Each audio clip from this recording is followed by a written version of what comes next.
It's Ocean Drive in Coney Island. Ocean Drive is the only luxury rentals in New York with a spectacular ocean view. You wake up in the morning and breathe that ocean air. I'll certify that you're going to live 10 years longer. When I became successful, I wanted to live on the ocean.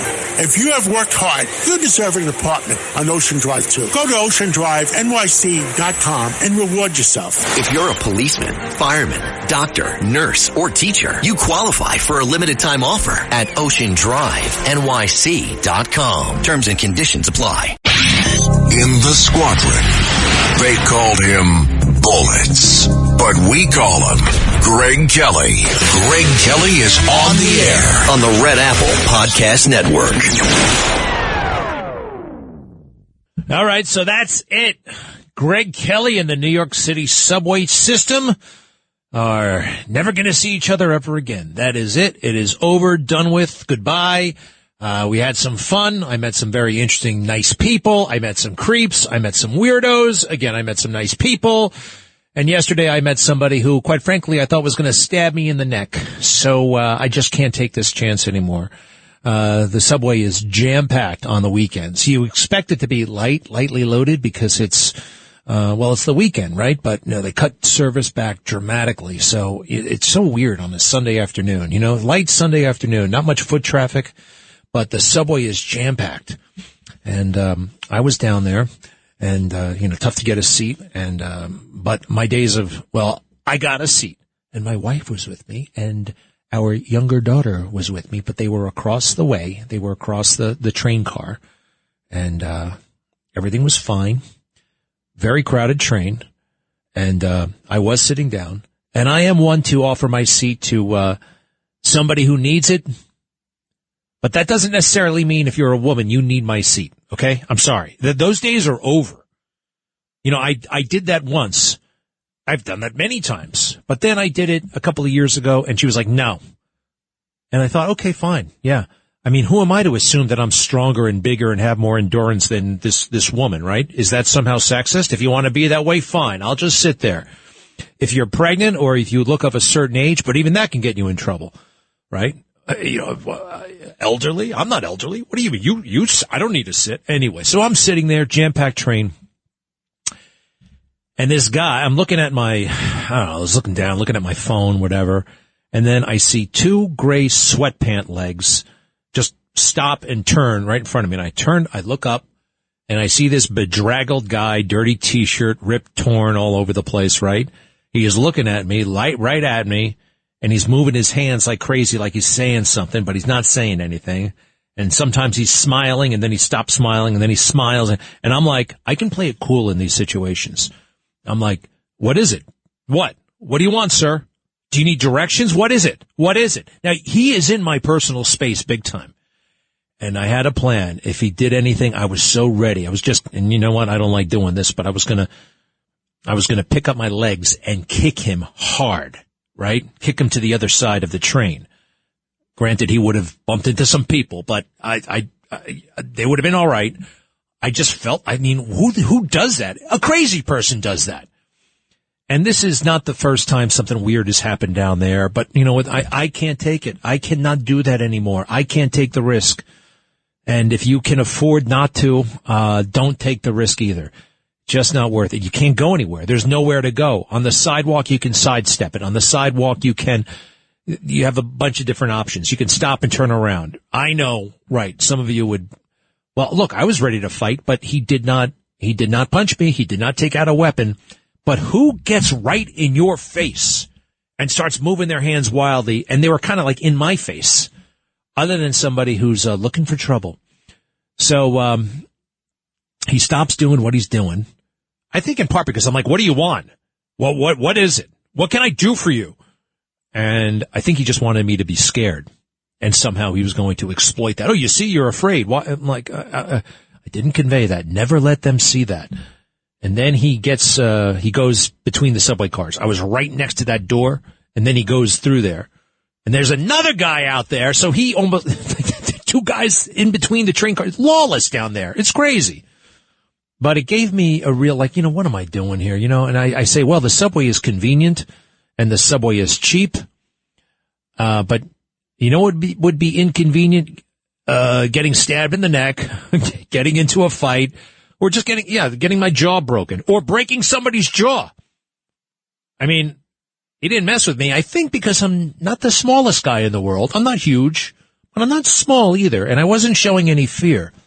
Let's say he did something, he took an aggressive move and I punched him, and he got hurt. I'd be arrested, right? I would have been arrested, potentially. So that would be inconvenient. Getting harmed would be inconvenient. Going to jail would be inconvenient. Yeah, taking a cab or taking an Uber is more expensive, and I don't like the whole waiting for the cab. I just hate it. I hate the whole waiting for Uber and looking at that stupid thing on your phone. It's very stressful somehow. But I can't go back down there ever again. That's it. Nope. Too much going on. Too much riding on. And then the other thing, you think, okay, well, I'm going to walk everywhere I go. So I'm walking down the street and everything's fine. I'm on my phone and I got a cup of coffee. Then I'm finished. I'm just about finished and I finish it. So what do I do with the cup of coffee? I threw it in the trash can. What could be wrong with that? Well, those guys from, what is it called again? Ready, Willing, and Able in the blue suits. They wear the blue T-shirts and the blue pants. A lot of them are ex-prisoners. And through this group, they empty the trash cans. Well, I didn't mean anything by it. I threw it in the trash can. I did not realize, though, that there was no trash bag at the bottom because the guy had just removed it. He had just taken out the trash. And I immediately saw what I did. But he said at first, you threw it in there's no bag there. I said, oh, I'm sorry. I didn't realize.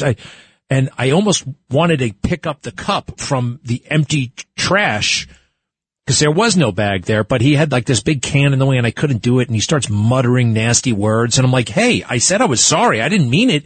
I mean, I put it in the trash. And then he starts getting really nasty with the F word and this and that and telling me, I better get lost. And of course, I wasn't going to get lost right then and there. I had to let him know how I felt, and I had to let him know that I wasn't wrong, and I had to let him know that he had an attitude, and then he had to let me know that I had an attitude. And you see where this is going, right? And then people stop and look, and there's that going on, and now I got people looking, and then there are people who are already judging the situation, right, who somehow think that I'm the bad guy here. Why? You didn't see what just happened. You see two people arguing, and you're siding with that guy already? So Ready, Willing, and Able, what the hell is it? Now, I've been seeing these guys for a long time, for about at least a dozen years. Yeah. And I have noticed that these guys are universally nice guys. Nice guys who keep to themselves. I shouldn't say they're nice, but they very much keep to themselves. It's like they're oblivious to the world around them. A lot of them were in jail. And this is like a second chance routine. They're not working for the city. They're working for this group. Ready, Willing, and, the John Doe Fund. The Doe Fund, I think it's called. DOE Fund. Now, this is a little bit of a strange organization in many ways. Let's see here. Since 1990, they say we have helped 28,000 homeless and formerly incarcerated men rebuild their lives. 28,000 men since 1990. How many? It's 1,000 men a year, basically, right? I don't know. That's less than 1,000. Way less than 1,000 men. People. I don't know if I don't think they're productive enough. Now, I'll tell you something else. Is George McDonald still in charge of this program? Because he was at one point, and I noticed he was making, this is a dozen years ago, $500,000 a year.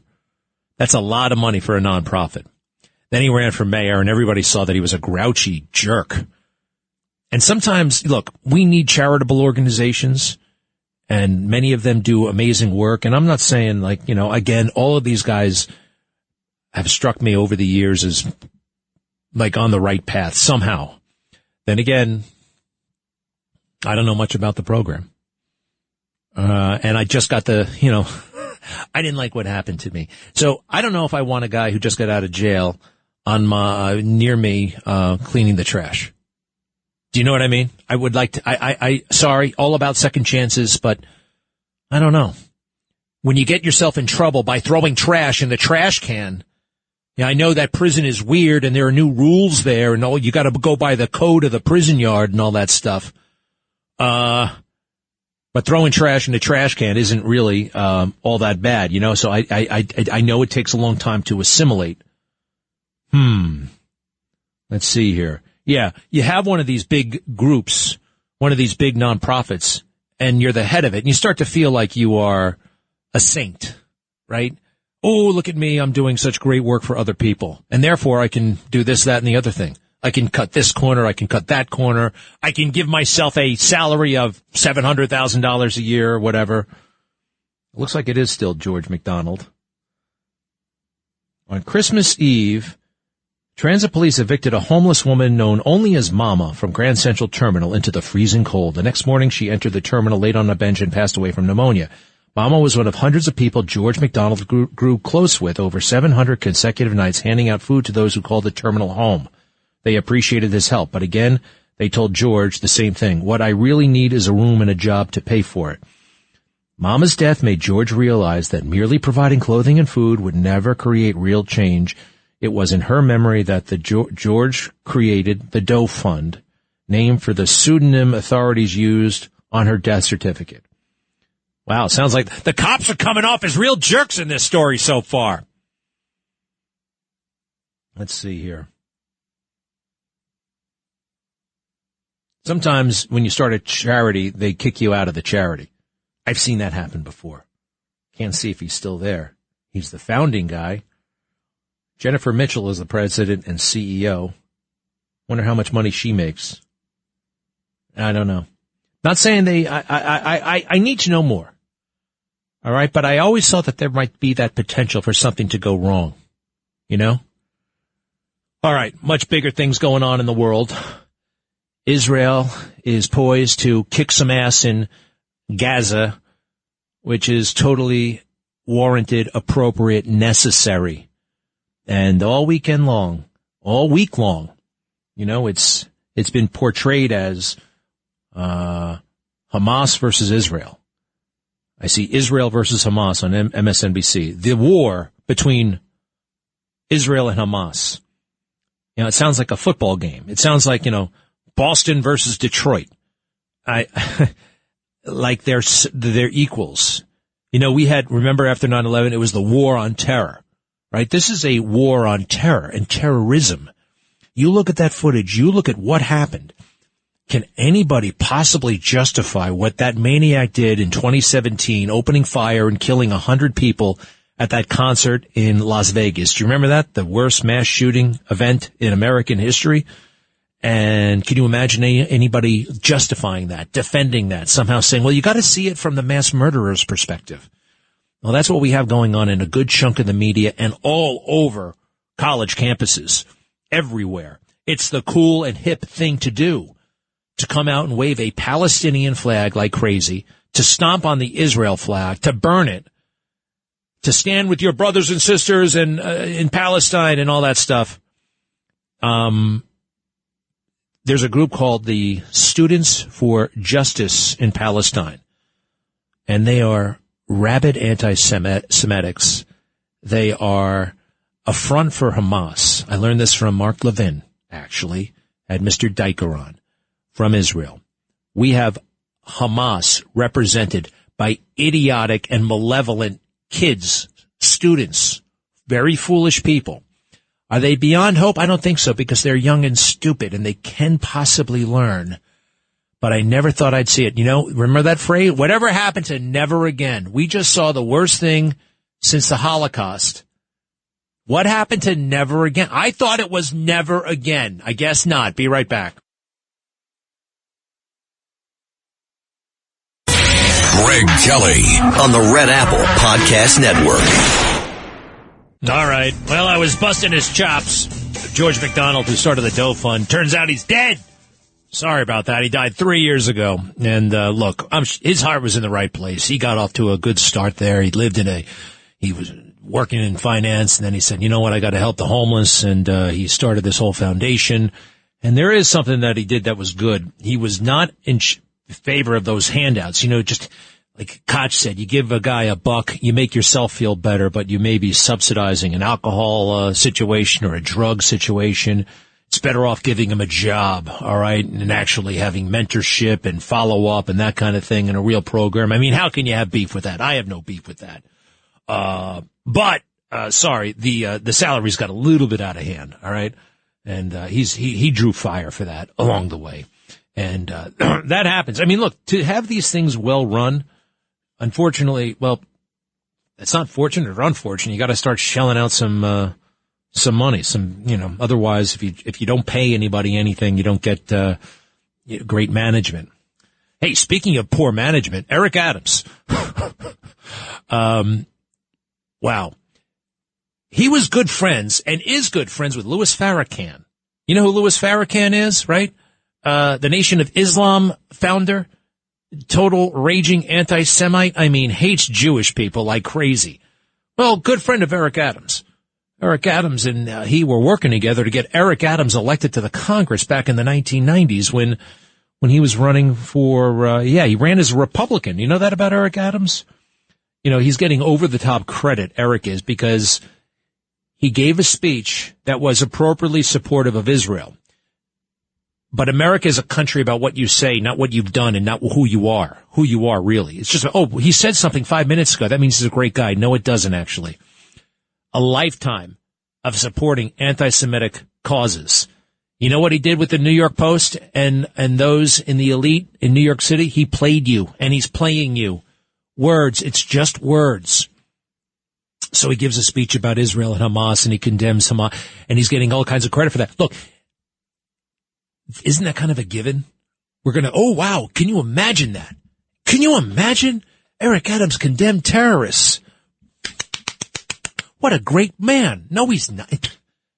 Right. Just because supporting Hamas makes you a degenerate doesn't mean, like, if you condemn Hamas makes you somehow a great man. No, it just means you know bad guys versus good guys. I mean, Eric, I think he's got a big political angle going on here, right? It's all about, with Eric, certainly, the money, and fooling people into that he's some sort of reasonable person.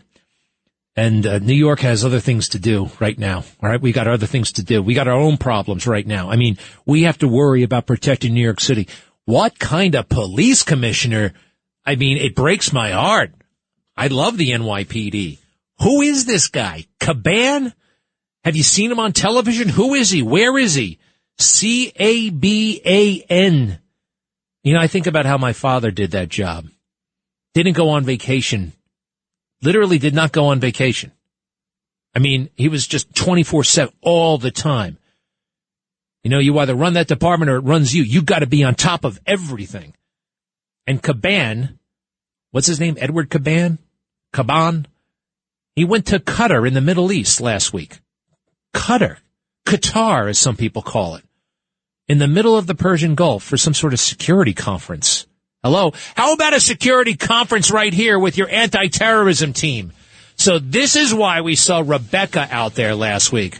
Rebecca, who's out, we are here to deter terrorists, and we don't want them doing anything in New York because Caban was on a paid vacation, a junket, if you will, to the Persian Gulf to talk about security. Don't you know security by now?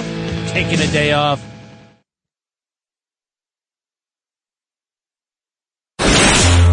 Greg Kelly, entertaining and informative on the Red Apple Podcast Network. What did you think of Suzanne Summers? I met her a few times. Really nice lady. She leaned a little bit conservative politically. Maybe one of the reasons why you didn't see that much of her later in her career, although she didn't really need to work. You know that Thigh Master thing? That actually made her like $1 billion. She did very, very well. Very, very smart. She and her husband were quite the team. And just great entrepreneurs. What else about her? I remember she's credited with the line, I don't want stardom, I want superstardom. Remember, she left Three's Company? Remember Three's Company? What a big show that was? It was so risque. Oh, my goodness, 3 people, a man and 2 women living together? Wow. But nothing was going on. What did they tell Mr. Roper? They told him that Jack Tripper was gay, right? Mr. Roper was the guy upstairs. Like a lot of shows, it stayed on TV too long. She left that program, and I like at its peak, and they didn't know what they were going to do. But they just got another, total hottie to be the third person, the hot girl, but didn't have the charisma, did not have the style, and a lot of other things that Suzanne Summers had going for her. So that's she was 70 a day. She died at 76, a day before her 77th birthday. And you know who put that out there? Who reminds us of that? Donald Trump. Talk about a guy who's totally on top of it culturally, right? People talk about this kind of stuff. People talk. Some people are talking about the 60 Minutes interview last night. He said they were treating him, and they treated Joe Biden like he was a baby. They took care of him. They went so easy on him. As Trump said, the answers to the questions were in the questions. They didn't want anything bad to happen to Joe Biden. Let's see here. Let's try cut 7, Joe Biden last night on the 60 Minutes show. Look, when I ran, I said, the world's at an inflection point. The world's changing, but we have an opportunity to make it. So imagine if we were able to succeed in getting the Middle East put in place where we have normalization of relations. I think we can do that. Imagine what happens if we, in fact, unite all of Europe and Putin is finally put down where he cannot cause the kind of trouble he's been causing. We have enormous opportunities to make it a better world. We were doing both things before you showed up, Joe. You're the problem. You brought on this unrest. You, in your weakness, which we could all hear. It's so obvious. Let's see here. That's a bunch of junk. Now, what about Iran? Everybody seems to know Iran had something to do with this, but they're not saying that. Cut 10. I don't want to get into classified information, but to be very blunt with you, there's no clear evidence of that. At this point, no evidence that Iran is behind any of this. Correct. Now, Iran constantly supports Hamas and Hezbollah. I don't mean that. But in terms of did they have foreknowledge? Did they help plan the attack? There's no evidence of that at this point. Well, listen, that might actually be prudent. You don't necessarily want to, if you have evidence, and I believe you may not want to put it out there on the table because, I don't think we could take on Iran right now. It would, I don't know. I don't know. I mean, does it mean World War III? Ray Dalio last week said we are 50-50 chance that World War III will erupt at any time. World War III. So every now and then you got to be a little bit, subtle about certain things. Then again, every now and then you got to be as blunt as hell and in their face to get people to not do things and get people to do things. And you know who knew about that? Trump. Hey, Lindsey Graham is back at it. He's such a marshmallow. I am so, goodness gracious, he's all over the place. Trump can never trust this guy. Occasionally he's good. But here he is playing the fake news game of dissing Trump. Cut 12.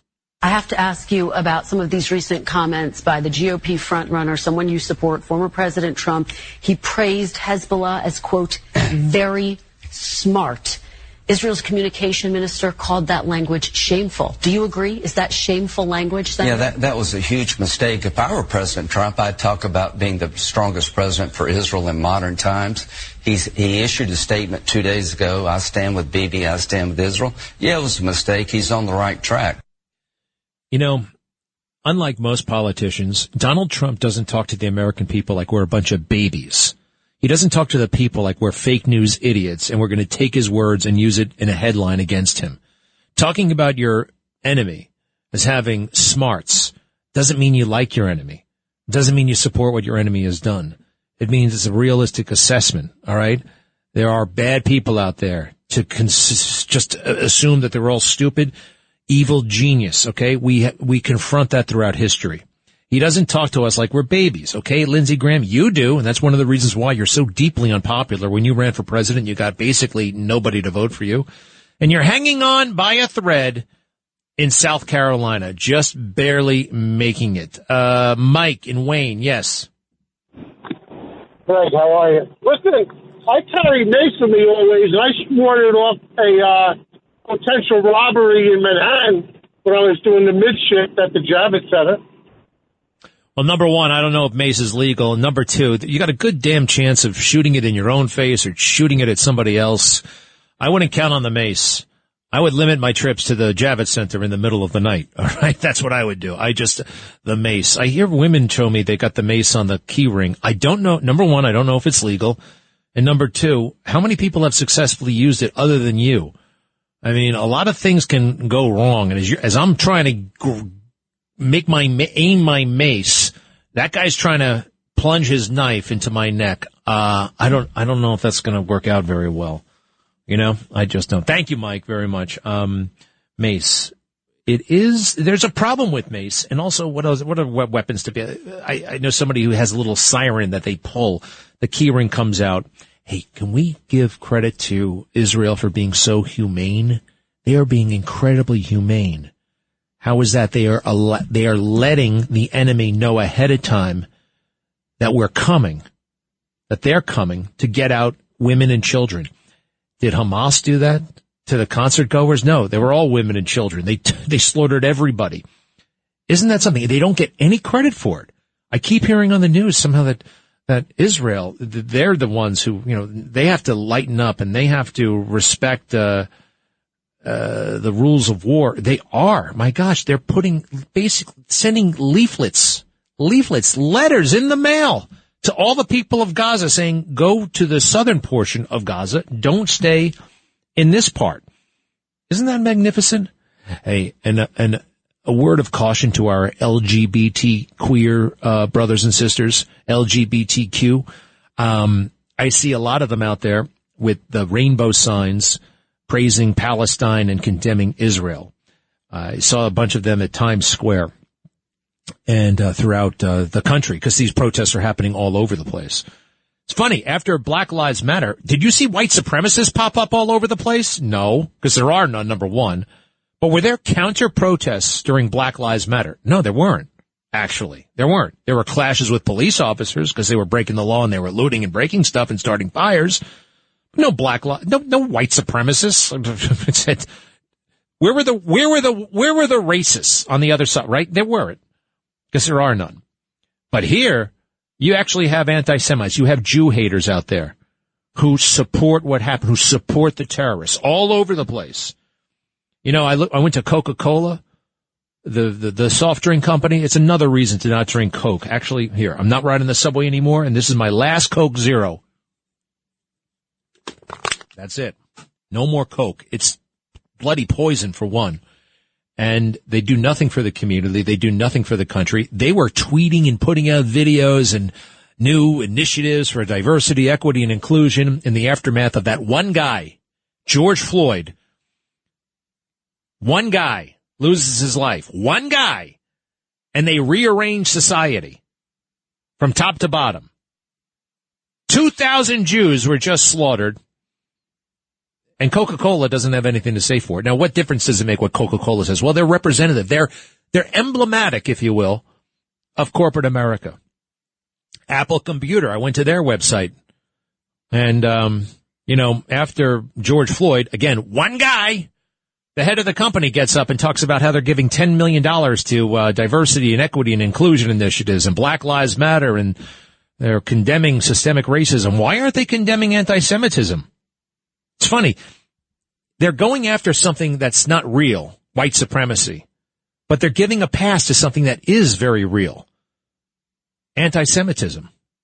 Makes me wonder about what's in their heart, right? Do you wonder about that? I wonder about that. I was so naive. I did not know that this was as widespread as it so clearly is. And it's getting worse. And another thing I got to point out about Israel, it's a genuine democracy, where they have elections, and they're going to have elections. You know, Ukraine, how much money have we blown so far? You know, it's not really a democracy anymore. You can't call it a democracy. They suspended all the elections. The elections will be suspended until the war is over. So right now it's not a democracy. Remember that whenever Joe Biden tells you, hey, this is a democracy. I don't think so. And why won't Egypt let the people in there? It's amazing. We have no border, but Egypt will not allow their Arab brothers and sisters into this country. They would be what I would call refugees, right? Political refugees fleeing war. But Egypt is not going to let him in. We let everybody in. We don't even try to keep him out. Egypt, they got this really strong. They don't play around. The rest of the country is totally cool with strong borders. The rest of the world, that is. But we, for some reason, are not. You know, one of the reasons why Joe wants them all here, he thinks people of color vote a certain way. He said it out loud. If you have a question, if you're for me or Trump, then you ain't black. He thinks people of color will vote Democrat. That's why they want him inside. And they will get them, or at least portray them, as voting a certain way, or they're banking on them actually voting a certain way. That is pretty low. He's got his. Will we get ours? I saw Trump over the weekend, a beautiful video where he goes to Saudi Arabia. This is back when he's president, and he lays into them, right into their face, saying, you guys have got to do everything you can to stop terror. You got to stop it. You know what happened when Joe Biden went over there? You guys got to do everything you can to give us oil, because we're running out. There's strength and weakness. I prefer strength, don't you? Be right back. Greg Kelly on the Red Apple Podcast Network. Hey, hold on a second. Is that guy on the phone? All right, this is Jake Lang, who is a January 6th prisoner. In my book, he's a political prisoner. He's joining us from jail right now. Jake, are you there? Hello? Yeah, Greg, I'm loud and clear. I'm live from D.C. jail. Greg Kelly, I'm here, brothers. Jake Lang. Wow. Jake, I think we've spoken before. It's been a while. By the way, you're still in a pre-trial. You haven't even been tried yet. Is that right? Yes, it's been now 1,003 days. I've been held pre-trial without any chance to face my accusers, Greg. It's disgusting. Quite honestly, it's a horrific milestone to have passed. Okay. Somewhere in the Constitution, I heard a rumor that we have a right to a speedy trial. How is it that it's been 2 years, basically, almost, since you've been arrested and you're in custody? That seems a little bit crazy to me.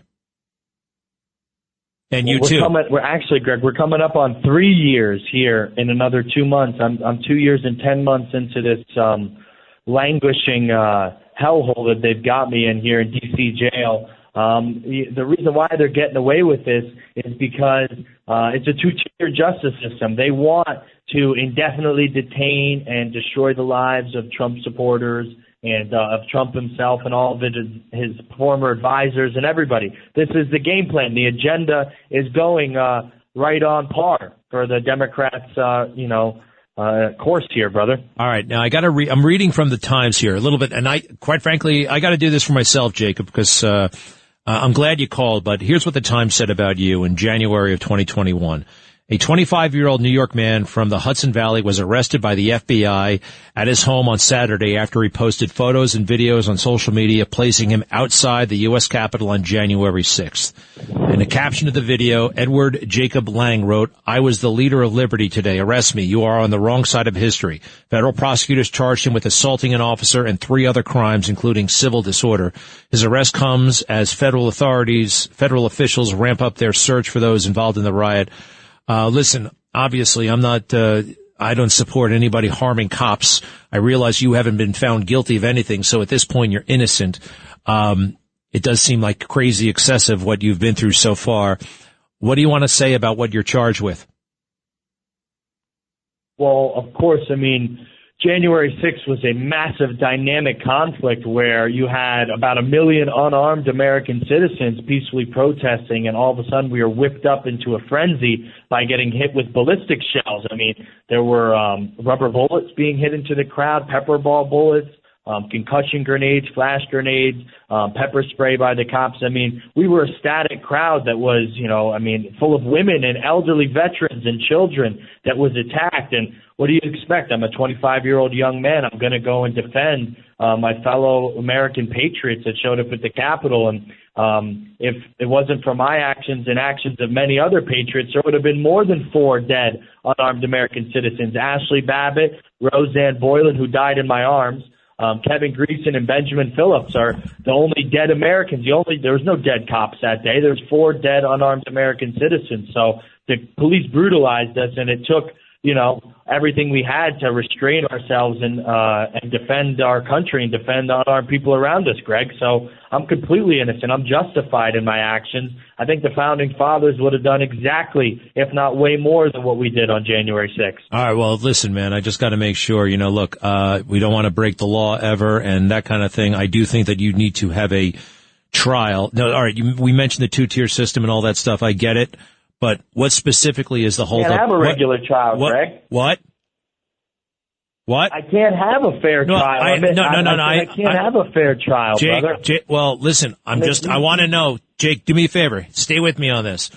What is the reason they're giving you for all this? Yeah, nearly 3 years. You have not you have not had a trial. You haven't pled guilty to anything. So the charges are still, pending, right? They're against you. But what's the reason? What's the holdup that they've said? So on January, yes. So this is the real reason, Greg. I want to know, Jake. You gotta work with me here, Jake. I want to know the reason that they're telling you. What is the official reason? If I called the Justice Department, I'm like, hey, why the hell is this guy? Why is he still in jail, languishing with no trial? What would they say? Well, they want to cave me to a plea deal, and they want also for me to wait until the Supreme Court adjudicates. I'm the first Jan 6er, the only Jan 6er, to push my case up to Supreme Court. The obstruction of Congress 1512 charges, a 20-year maximum felony, Greg. Me and Donald Trump have been charged with it. I pushed my case up to the Supreme Court, and it has to be adjudicated before I can go to trial, so they don't try me with the charge and without the charge. So I could be remaining here for another year until Supreme Court adjudicates this very important obstruction of Congress charge that I pushed up there. That could actually hang in the balance Donald Trump being able to run for president behind bars or not, because it's his most serious charge by far he's been charged with. People are getting sentenced, Jan 6ers, to 3, 4, 5, 6 years just for this charge alone. And you know what? I see people obstruct Congress all the time. They stand up during those hearings, they yell, scream, and shout. All right. So what about this? What about bail? Hello? I mean, what about bail? What's the deal there? We have I have no prior criminal record. I'm a young man. I'm an entrepreneur from New York. I wrestled at Hunter College. I was a college student and an entrepreneur after that. And they don't want to bring me out on bail or bond just because I have, I'm one of the names on the list, basically the secretive list of Jan 6ers that are refused no matter how much they deserve bail or bond. They're not let out. They're trying to keep me here specifically and many others that are on this little list that basically they hand to the judges. No matter what, under no conditions, the FBI pretty much tells them, is this person allowed to get bonded out because we're on a different, category level apparently. We have different means. And, basically I had a large social media following on January 6th. It's like the Proud Boys or something. They don't want the Proud Boys out on bond or bail before they got tried because they have a large following of people and they don't want me to be able to get my voice out there. They want to control me and silence me and keep me tortured and imprisoned while they run me through this gauntlet, basically railroad me into a, 15 or 20 year long prison sentence. All right, Jake, do me a favor. Way through, Greg. I got to take a break. Do me a favor. Can you stick around for a little bit? Yeah, I got plenty more to talk about. Yes, sir. All right. We'll be back with you. Thank you.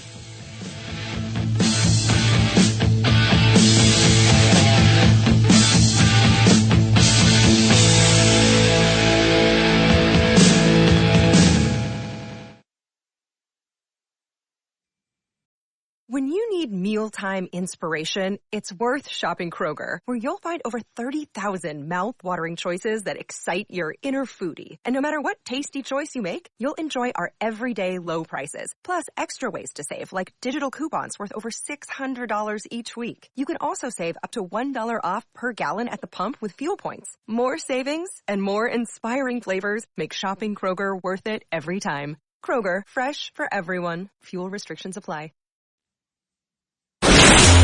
Greg Kelly, entertaining and informative on the Red Apple Podcast Network. We have not yet had $1 of that $6 billion spent, and I will leave it at that. But will you rephrase it based on this activity that you just laid out, all of the ways that they are complicit in this?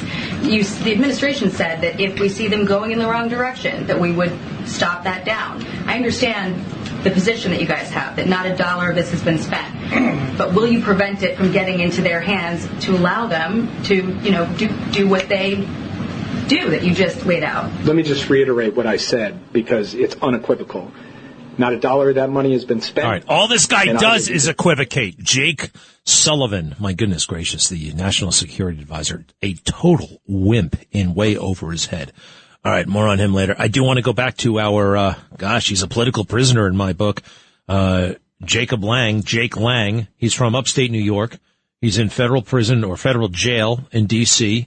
He has not yet had a trial. He's charged with obstructing Congress and I think trying to assault a police officer. We never approve violence against law enforcement, but something seems to be totally wrong here with the way a lot of these January 6 guys have been treated. It's totally over the top. Hey, Jake, you're still on the phone. What is it like in jail? Tell us a little bit about the conditions. You're in the D.C. federal jail, is that right? Yeah, it's been 1,000+ days now. I've been locked up. I've been in 13 different facilities, Greg, and by the grace of God alone, I've been able to maintain my resolve and my convictions and not, bend down and break to one of these horrible plea deals they've tried to offer me. Over 10 years in prison, they want to give me on a plea deal for my first. I'm not a criminal. I have no criminal record. And one of the prisons I was in Brooklyn, MDC, right here, and I had a handset radio. And we were on lockdown a lot, and I kept myself sane by listening to you, my good sir, and Curtis Sliwa in the middle of the night on WABC. So there are prisoners in Brooklyn right now probably listening to this. So shout out to those guys there. God bless everybody. Wow. Well, look, you guys, so many of you didn't break anything or hurt anybody.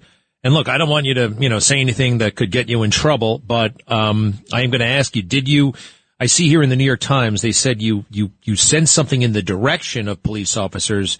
They say here you swung a bat at police officers. Did you hurt anybody on January 6th?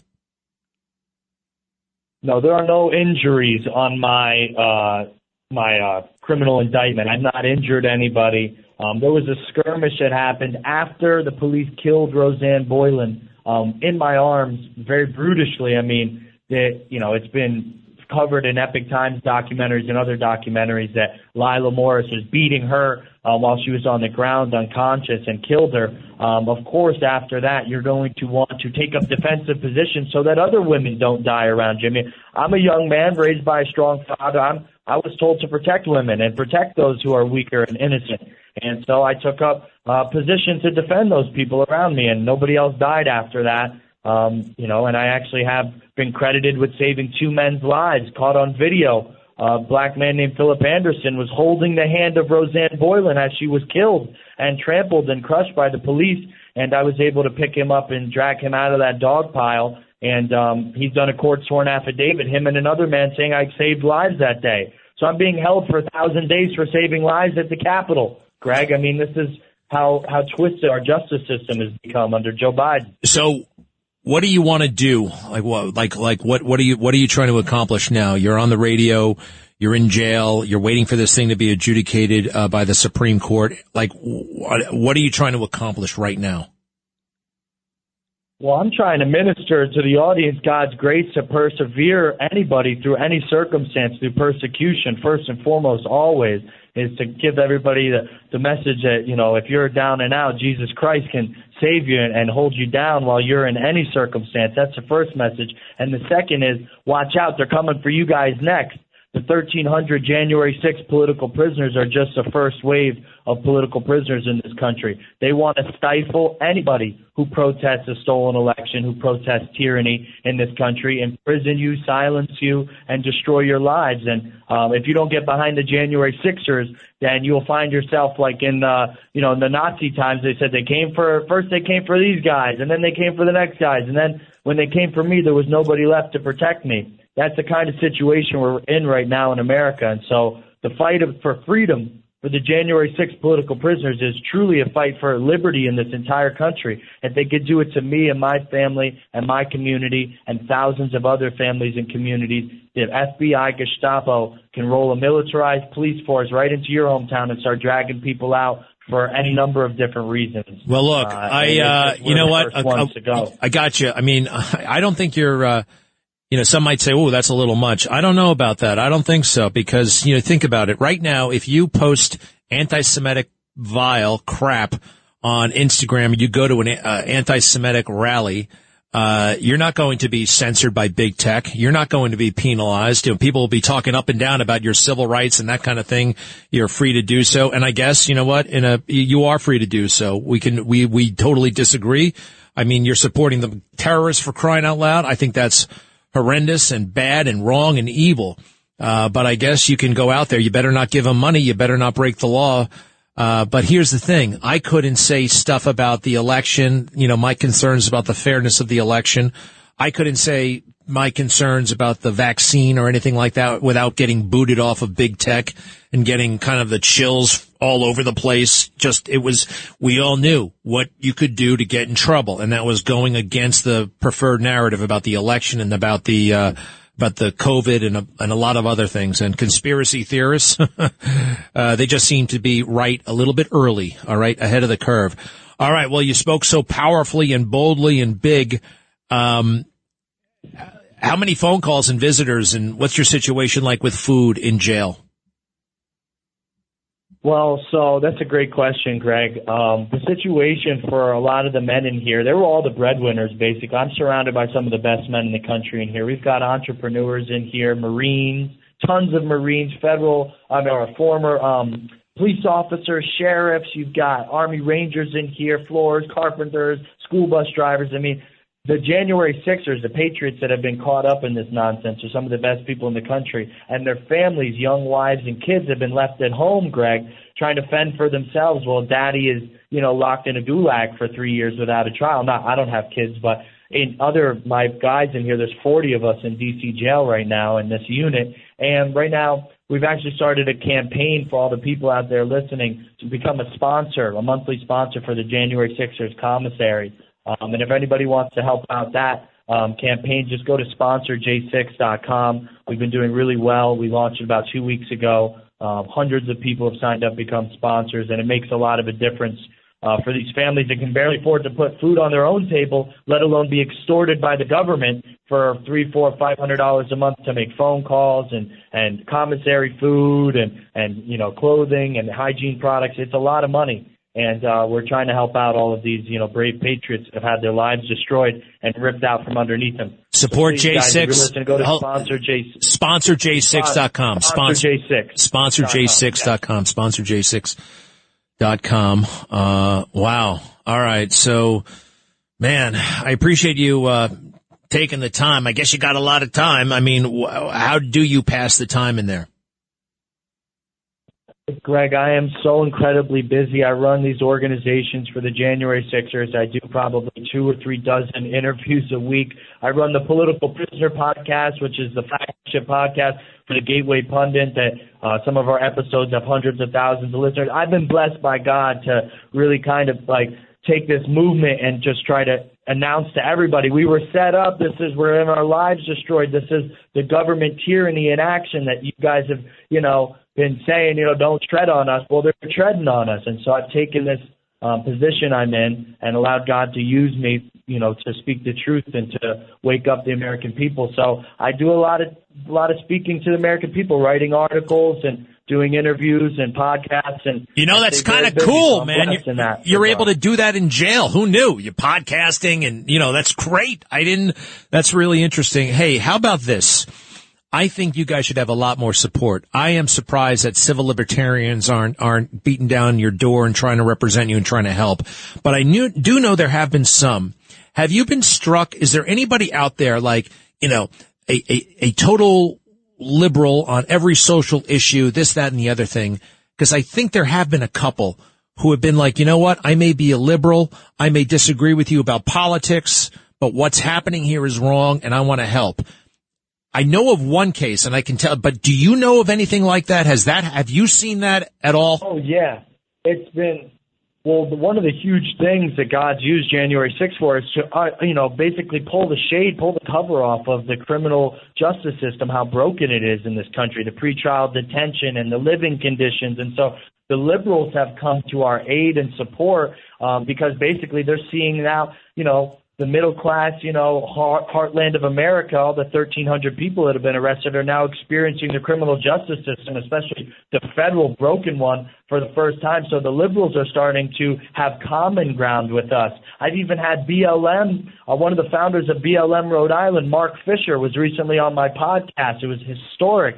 He came out. He's a total Jan 6 supporter. He thinks what's happening to us, how we're being railroaded through the criminal justice system with these biased juries and with these federal judges that couldn't care less about us and just want to, treat us so heavy-handed, is reprehensible. And so he came out in total support. He's been outside some of our court proceedings recently, and he's even wore the Proud Boy flag to some of them. I mean, we're starting to bring people together across the aisle because this is un-American at the end of the day. It's not conservative, not liberal. What's happening to the January 6ers is plain and simple un-American and unconstitutional. And people from both sides of the aisle are starting to recognize that this has just gone way too far, Greg. Yeah, absolutely. And by the way, the Proud Boys, people get nervous. They're not white supremacists. That's one of the many, many lies that's been told about the Proud Boys. We know it's crazy. Well, let me see, Jake. I've just been here with Enrique Tarrio.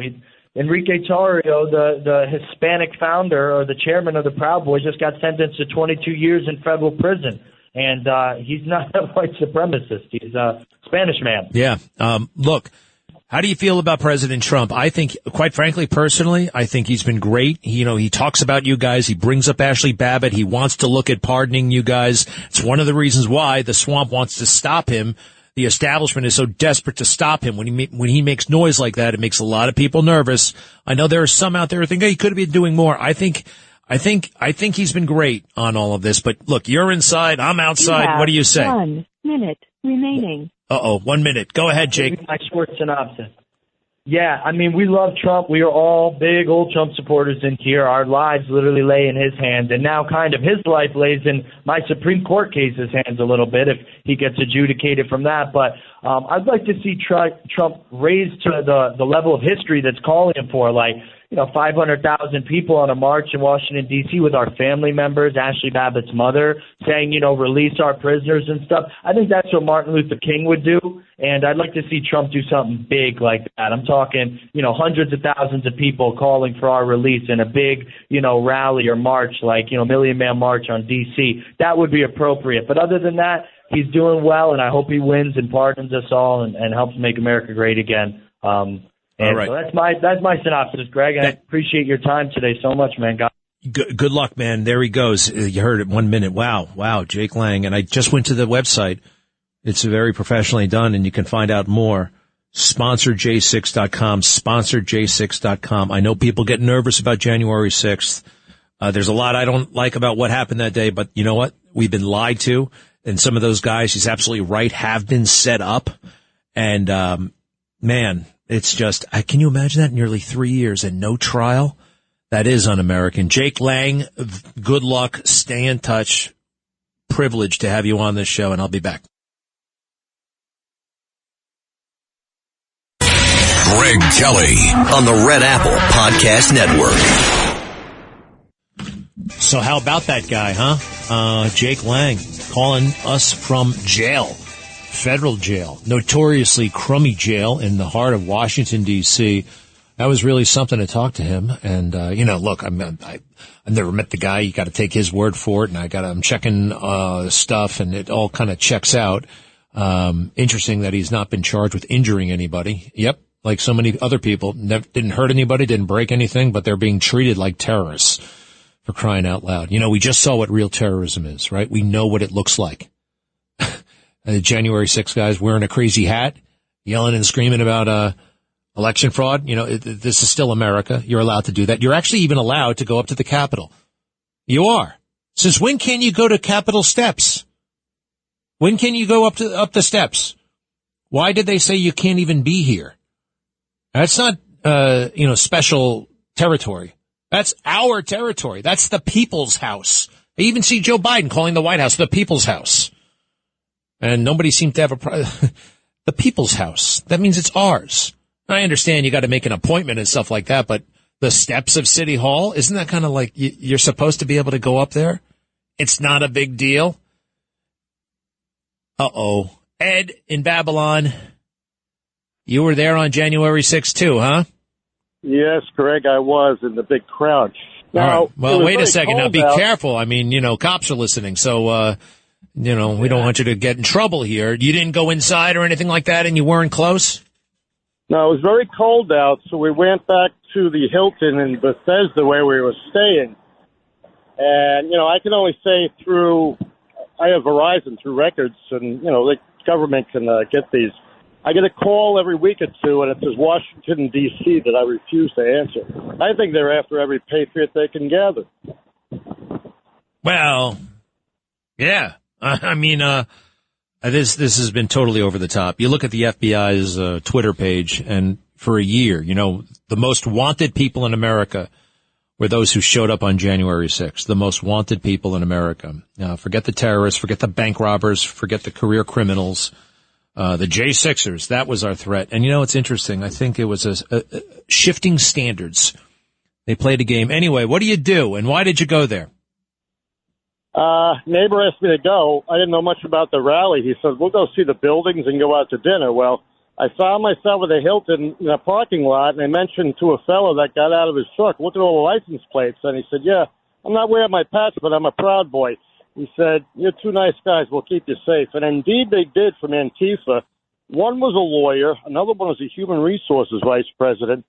And you had one guy who was kind of rowdy. He wanted to know if I wanted to go out and find Antifa kids and beat them up at night. I said, no, a little too old for that. I think he might be in jail because he got in. He sent us text when we were back at the hotel. We saw Ashley Babbitt from a text from his phone before we saw it on television. Oh, boy. He was right there. Yeah. Yikes. Well, Ashley Babbitt, they're Ground zero and then insurrection. Insurrection. Insurrection, my foot. That wasn't an insurrection. Hey, thank you very, very much. Good to talk. Just wanted to go out to dinner. Yeah, I'll look at the buildings and go out to dinner. And good thing he's not in trouble. Anyway, thank you. Be right back. There's the music.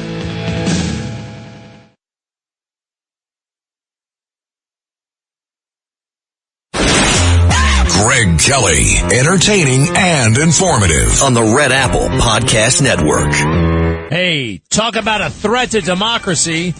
A judge in Washington, D.C. has just ordered that Trump cannot speak about the case against him. He cannot criticize the prosecutor. Where the hell did this go? Wait. Freedom of speech, Second Amendment?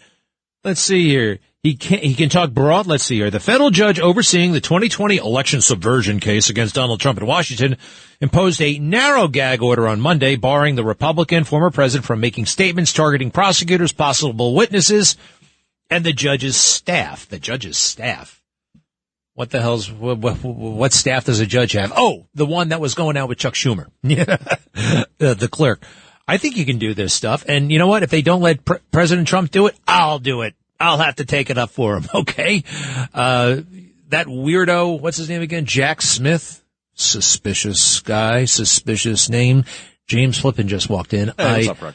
Don't you think that there is, a lot of defendants aren't going to speak about the judge, aren't going to speak about the prosecutor, but that's them. I think it's a choice. I think it's his constitutional right to say whatever the hell he wants. Yeah, it seems bizarre to me that it's almost like because I guess Trump's famous, he's not allowed to talk about the case. I think back as a reporter, we would always be thrilled to hear a defendant want to talk outside of the courtroom after a case proceedings had started or gotten underway, if there was a pending trial, and if the defendant actually wanted to speak and, in other words, sort of waive their right to remain silent or whatever, then that was very interesting from a news perspective. So I find it bizarre that they have some sort of, I don't know, I guess they see it as a concern that Trump would speak his mind.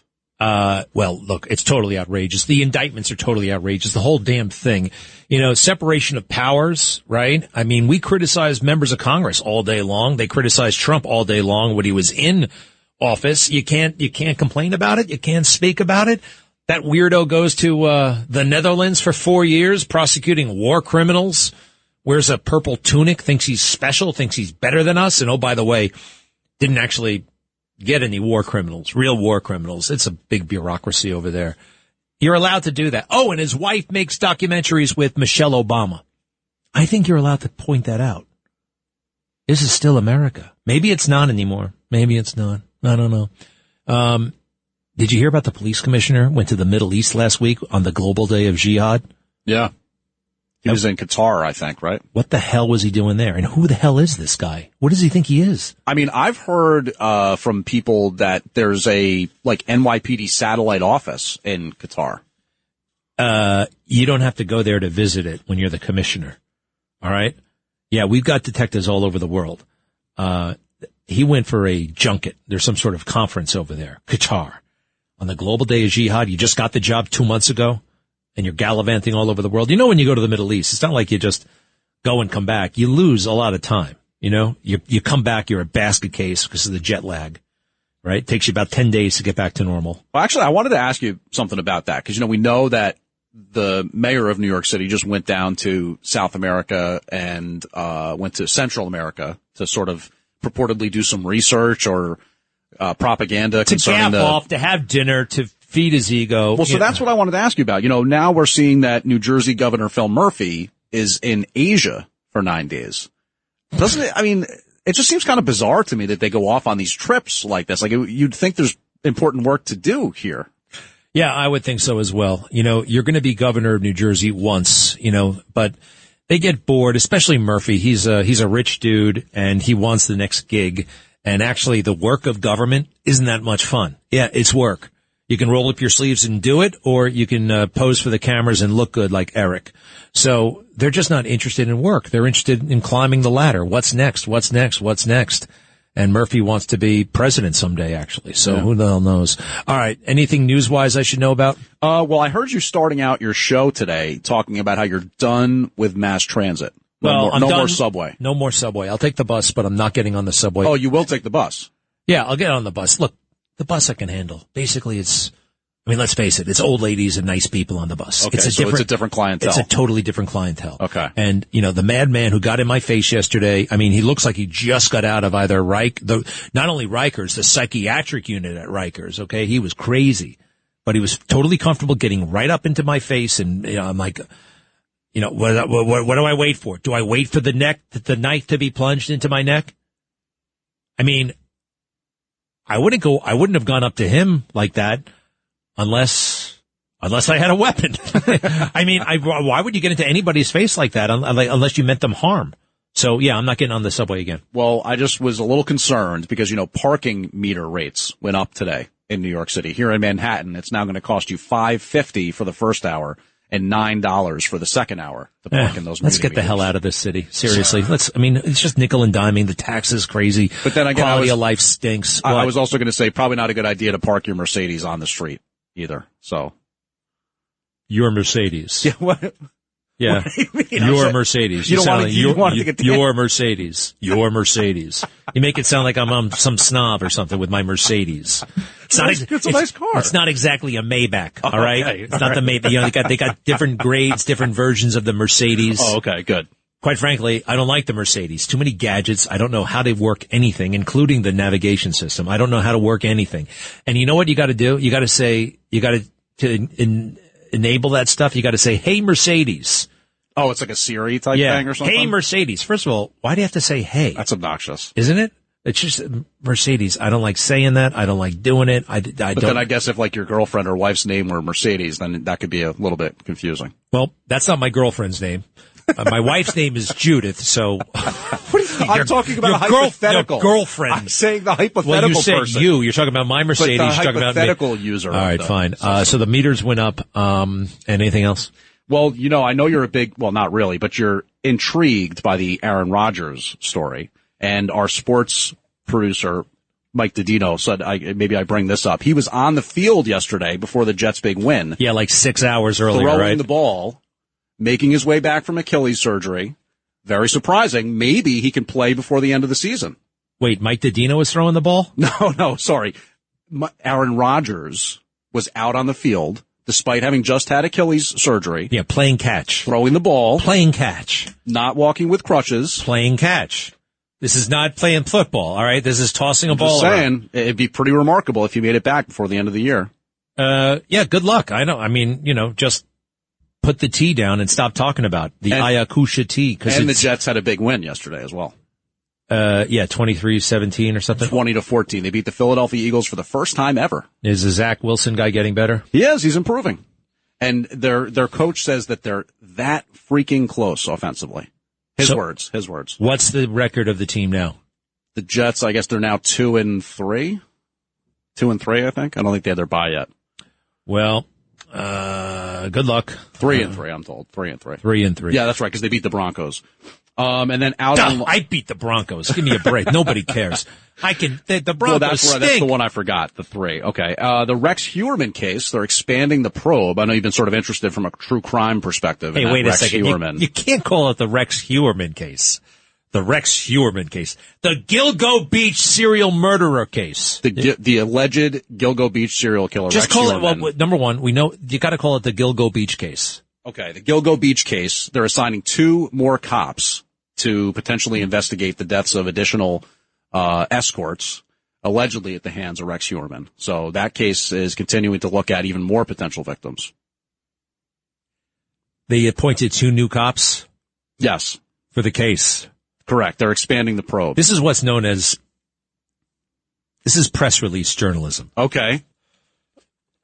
I would imagine they assign cops, they take them off the case, they put them back on the case. I expect them to do that. They don't have to notify the world that they did. Well, but I mean, it's at least newsworthy in the sense that they're still thinking this guy might be connected to more bodies. I mean, that's, I mean, that was the case. They told us right away that they're still investigating the case and it's open. They did. They never made it a closed case. I know, but you got to get out of the thing, just because I know they email you something, they email something and like, oh, well, this sounds interesting. Well, I mean, it certainly could mean that they're on the cusp of potentially releasing more findings. If they were on the cusp, they wouldn't just be hiring 2 new guys. They would have been, yeah. I mean, I'm sorry, but let me know when you want to charge them with something else. That's what I would tell the cops. Fair. You know what I mean? Let me know when you, we don't need to know every little thing they do coming and going. And I think that they should have had guys on this full time the entire time, and they didn't. They didn't. They scaled it down. They scaled it back. And remember, we could have solved this case a lot quicker than, the cops under, who was the other guy, the maniac chief? Jim Burke. Yeah. They had information and they could have connected the dots. Number one, it was a big guy. Number 2, he drove a Chevy Avalanche. Mm-hmm. And number 3, he lived in Massapequa Park. For 10 years, they had that information. And thank God, Chief Commissioner Harrison. Mm-hmm. He was the one who connected the dots basically as soon as he got there. Yeah. I mean, it felt like he left the NYPD, he went out there, and then it was like 3 months later that it happened or something like that. So, all right. Well, excellent. That's all good. Thank you, James. And things are quiet. What do you think about the Israel situation? I'm so incensed that there's anti-Semitism everywhere you turn around, and you got the media. Here, I want you to listen to this. This is Mark Levin, the great one, who's on our station every night. This is what he thinks about the media and how things have gone down. Cut 6. The greatest ally the terrorists have in the United States is the American media.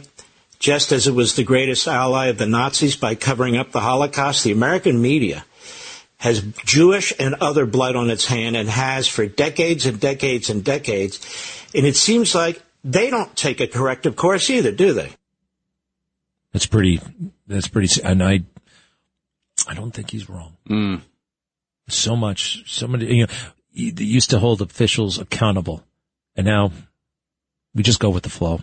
Yeah, I mean, look, I understand that the war in the Middle East, the conflict between Palestine and Israel, like it's as a tale as old as time, almost literally, right?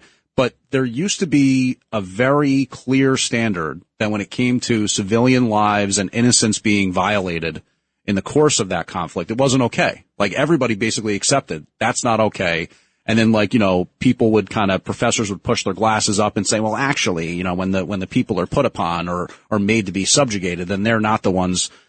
And now it's like it's a widespread belief that there's somehow something could be justified as horrifying as terrorism. It's just, I don't know. I don't know where that came from or how it came to be, but it seems to be here. It wasn't overnight. This poison has been all over the place. I've been blind to it. I apologize, and got a lot of work to do. All right, thanks, James. Be right back. Greg Kelly on the Red Apple Podcast Network. All right, there's still no Republican Speaker of the House, and that doesn't mean chaos. That doesn't mean anarchy. They want us to think it means all that stuff, and somehow it's affecting the situation in the Middle East because there's no Speaker of the House of Representatives. I think things are going along just fine. Hey, even if we had one, even if they were doing things, the Republicans, right? We own the House, but we don't own the presidency, and we don't own the Senate. So they were just spinning their wheels anyway. I really don't care, to be honest. I would love to see Jim Jordan get the job, though. I think he deserves it. I think he's good. He's great. He's on MAGA. He's definitely MAGA, and he'd be fantastic. But most people, again, don't even know the name of their own member of Congress, and there are only like 6, 7 maybe who make a difference. I don't know. There's more to it than that, but I just don't like how they're trying to portray it as chaos. You know what's chaos? The border. What's chaos? Transgender drag time story hour hanging around middle school. All right, that's chaos. Trying to figure out if the Speaker pro temp is going to be the Speaker next week, or if they will upgrade to the Speaker con temp, whatever. It doesn't matter to me, and it doesn't matter to most people. All right, let's do a wing around the phones real quick. Let's see. Bill, hello. Hi, Greg. How you doing? Hey, listen, instead of calling it an insurrection, we should call it a resurrection. You've been on hold for 20 minutes. That's what you wanted to say? Yeah, January 6th, instead of the Democrats calling it an insurrection, we should call it a resurrection. Resurrection of what? No, I don't think so, man. Look, a lot of lies have been told about January 6th. Well, I don't want to spin it that way. I'm furious about January 6th. The people who were let in, you know what that disrupted? Not the counting of the electoral votes, but the objections to the electoral votes that I wanted to hear. A lot of people have been penalized, but no, we're not going to call it a resurrection, Bill. But anyway, thanks for calling. Connie, hello. Yeah, hi, Greg. I just want to ask you, when they put that gag order on Trump, what about putting a gag order on the AG, who was, pretty nasty coming out of court, what was it, about 2 weeks ago? The AG, you're talking about what's her name? Letitia James. This is another case. This is the federal case. This is a federal judge, and it's the case regarding, the one that Jack Smith is prosecuting. Okay. Oh. Yeah, it's a different file. That's okay. Thank you, Connie. Barbara, hey, welcome back. Hey, I'm not exactly back. I'm driving across Northwest Ohio on my way to Indiana to visit family there.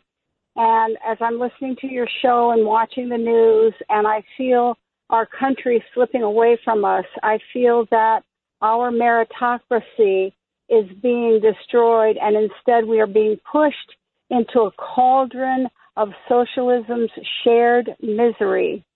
And when I look around me right now, I pulled over to the side of the road. There's a little country church behind me. There are cornfields around me. There are wheat fields around me. There are small towns. There are farmhouses. This is America. This is America, and this is what we are losing. The right of the individual to come to a place like this, build a house, have a farm, be part of a community, live in freedom with their children. Their children's grandchildren will never know the freedom that we had. We must each stand now. It has to be a priority in our lives now. Absolutely. To preserve our Constitution. Hey, but Barbara, listen, we are, we're barely holding on. Our country is slipping away, but we can still move to a small town and start a farm if we want to. And they haven't taken that right away from us yet, right? Oh, we lost her. She's driving across the middle of Indiana. I think we can still do that, but what did she call it? The cauldron of socialism. She's not wrong. All right. Sandra, hello. Hello, Greg. I wanted to ask you about this thought. Most people agree that, Iran is the octopus that calls the shots for this whole war situation. So Lebanon has close ties with Iran, and Hezbollah is a part of Lebanon. So Hezbollah started shooting missiles into Israel, and then you hear that Hamas wants us to release the hostages. They'll give back the hostages if Israel stops shooting. So how could you do that when on the other side they're shooting into Israel in a third party? It's like so unfair. It just doesn't make sense to me. Do you understand what I'm saying? Yeah, well, you're a little bit all over the place, but I kind of get it. And I do also understand that they only want to release, they're only offering 200 of the hostages, and there are over 1,000. And I don't trust these people. I really worry about the hostages. Let's face it, they probably spread them out all over Gaza. At first I was thinking, they're in one big place, all together, but that's probably not the case. So it's going to make it very hard to rescue these guys. Oh, Sandra, thank you very much. Yeah, Hezbollah. It is confusing. You're right. And they're shooting and, how is it that you shoot missiles into another country and somehow it's considered no big deal, right? Like Hezbollah shot a few and it's now no big deal. And Gaza over the years would occasionally shoot some and somehow it's no big deal. Can you imagine anybody shooting a missile into America, right? Anything? Imagine one hand grenade going off. It would be a big deal, and it should be. Carmine, hello. Yeah, Greg, I wanted to encourage Jake and his other patriots that are in prison. Hebrews 13:3 says, "Don't forget those who are in prison. Remember them as though you were in prison with them." And then in Genesis 39:21, "But the Lord was with Joseph in the prison and showed him his faithful love. And the Lord made Joseph a favorite with the prison warden." Wow. Yeah, you're right. It comes up all the time in the Bible. I'm glad you said that. And even, who else was in prison in the Bible? Paul, right? Daniel, yeah, he was down there. I mean, a million different people in prison, and God can do anything, anywhere, to anyone, and it's amazing. Yeah, Joseph Joseph was in the prison. Remember, falsely accused of rape, wasn't he? Yeah, by Pharaoh's wife, yes. Potiphar's wife. And then when he was in jail, the warden liked him in jail? Liked him in jail, gave him favor. But I want to encourage Jake. He's got Christian Brothers praying for him, and we're going to celebrate when you get out of there, brother. We love you, and you have Christian family who love you, and we want you out of there. There was a famous quote, I'll say it real fast. The greatest miracle that God can do today is to take an unholy man out of an unholy world and make him holy, then put him back into that unholy world and keep him holy in it. I love it. I love it, Carmine. We all got to read the good book. Thank you so much. See you soon.